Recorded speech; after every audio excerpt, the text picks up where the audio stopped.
Hey folks, welcome to Wolfman's Gaming Den. Today we're going to be unboxing the game Brew, designed by Steve Torres and published by Pandasaurus Games. It certainly has a very striking art style. I'll just quickly comment on that. But Brew is an interesting game because you have aspects of dice slash worker placement out on the play area, but you also are looking to collect sets. You're also looking to have area majorities over the course of the game, and supposedly it's one of the few games that has an area control aspect that works well with two players. So I'm really excited to try out that particular part of it and see how that flows. It's also supposed to be a little bit cutthroaty, but as long as it doesn't go too overboard, I think I'm okay with that. So we'll keep an eye out for that when we get to sort of like a tutorial for this one. But in the meanwhile, certainly a striking appearance. The artwork certainly looks very appealing. It almost has a sort of like a Studio Ghibli slash Miyazaki sort of like art aesthetic on it. So that's certainly very pleasing. And then looking at the back, you can see there's going to be a whole bunch of different cards, a bunch of different dice as well in the game. And then play area, I'm guessing this is a board from what I understand. It is a game designed for 2 to 4 players, so there's no solo mode in this one, and expected to be played in roughly 45 to 90 minutes. So it's a relatively inexpensive game, and by the look of things, you certainly get a lot of game in the box itself. So we're gonna, this is obviously bought within the Canadian market. I'm in Toronto myself, and this was picked up for about $26 plus tax. But it certainly looks like you get a lot of game, a lot of bang for your buck, basically. So excited to see how that works out. But to do that, we need to crack into it. So let's do that right now and see what we have inside the box, so that you can get a good sense of what to expect inside if you were to pick up one of these for yourself. Right, and with the shrink off, again, the artwork on the cover is very, very striking. I love the aesthetic on this. I'll quickly zoom in so that you guys can hopefully make out some of the colors and the artwork on in here. Very, very nice. Yeah. All right, so without further ado, you get a standard inside of the lid. The first thing we get to see is a rule book, and there's something else. We'll come to this in a second. But let's crack into the rule book. Now, I have seen the rule book online, so I'm a little familiar with it. Thematically, it says time is broken and shattered, all seasons exist as ones, and day and night have no real cycle. So you'll basically have a game board that has 2 different day and night cycles on either side.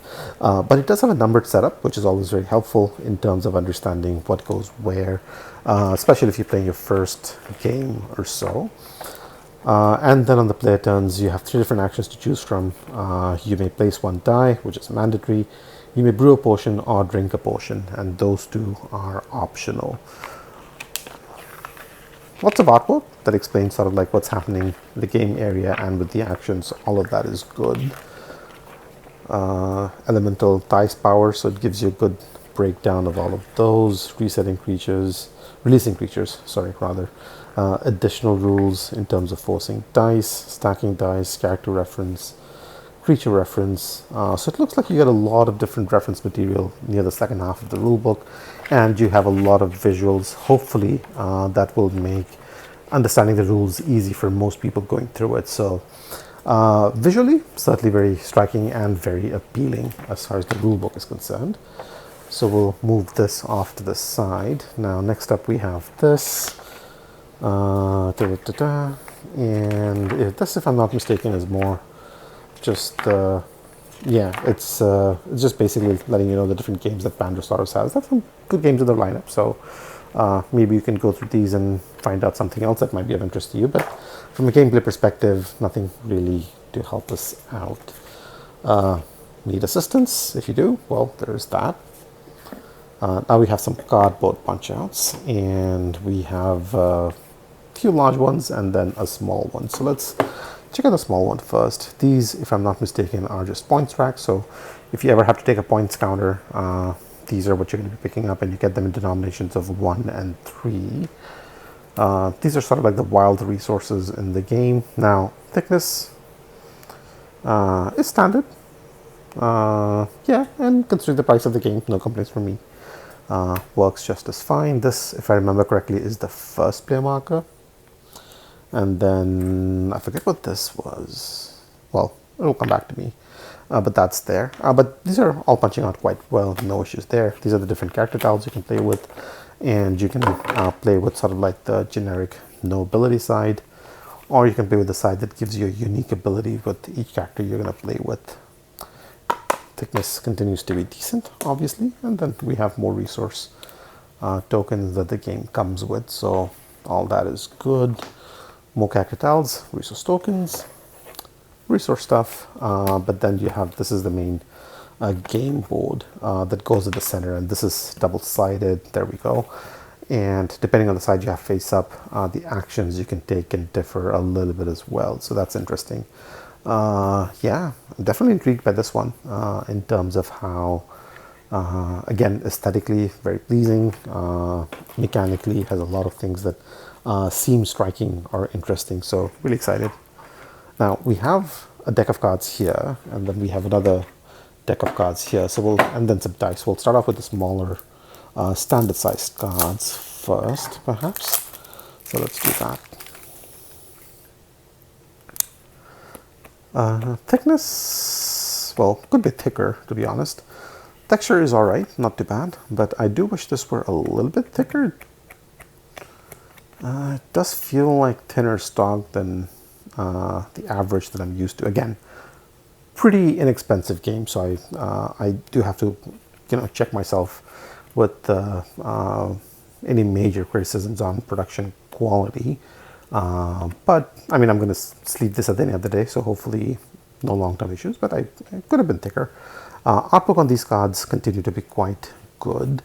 Layout is quite functional, tells you the points you get, it gives you the symbol that differentiates the different creatures, actions, or abilities. Now some of these are repeated, which is fine. Yeah. Oh, but again, the art quality is certainly definitely very, very appealing. If you like Japanese animation, if you've enjoyed works by Studio Ghibli in particular, that's the one that keeps coming back to my head again and again. You will certainly enjoy this. And these are the potion cards, so you can brew these potions and use their abilities. Yeah, and you get these in a few different variations, so they're not all the same, but they do repeat. So that's there. And then on the back of the cards, you get your potion symbols, still potions. Then you get your creature symbols, but these are separated out by the different seasons. That's what the difference is. So that's there. So that's this set of cards. Now, these are the different locations you can go to over the course of the game as well. So let's crack into this and see what's happening here. These spots that you can see are basically where the different dice can go, yeah. So you get a few reference cards, which is quite handy. This tells you the round sequence, so you're rolling dice, taking turns, end of round, setting up for the next round, and then on the back end, it tells you the different elemental powers with those and forcing a forage die. So always nice to see when a game sort of like takes the time to put out one of these, because it's easy thing to sort of like have in front of you and keep yourself in check in terms of the different things you can do over the course of the game. Now these all have the same back, but we'll look at the front, and you do get to see sort of like these cards with the different seasons, and some have a single season, others have more than one on them. And these are the spots where you can put out the die, the benefits, or the actions that you can do as a result. Pretty standard, not as striking as the artwork on the creature cards, for example, but decent enough. So that's there. Now, the last item we'll come to are these dice. So we get two sets. These are the elemental dice, if I'm not mistaken. Let's have a look at a few of these. And these are really nice. These are engraved. It's not printed. I mean, you do have the color printed on it, I guess, but it's textured. It's engraved in there. These are really good quality dice. Yeah, I like it. they're not very small. They're not too big. I think it's just the right size, I think, for a game like this. And yeah, I like it. I like it. There we go. So that's the elemental dice. Now these are the different dice that you will get as individual players, and these come in different colors. So you're going to get them in your color, basically, that you're playing with. So we'll just have a look at a few of these. And again, these are engraved, good quality. Those definitely look nicer from a look perspective, but functionally these are very similar in terms of quality. Overall, again, I think I'm very happy with these. Yeah, that's it. So I mean, overall, and you get a nice little handy insert as well by the look of things. It's not flimsy. So I'm just going to have to figure out what's the best way of fitting all of these stuff in here, but it's certainly not flimsy.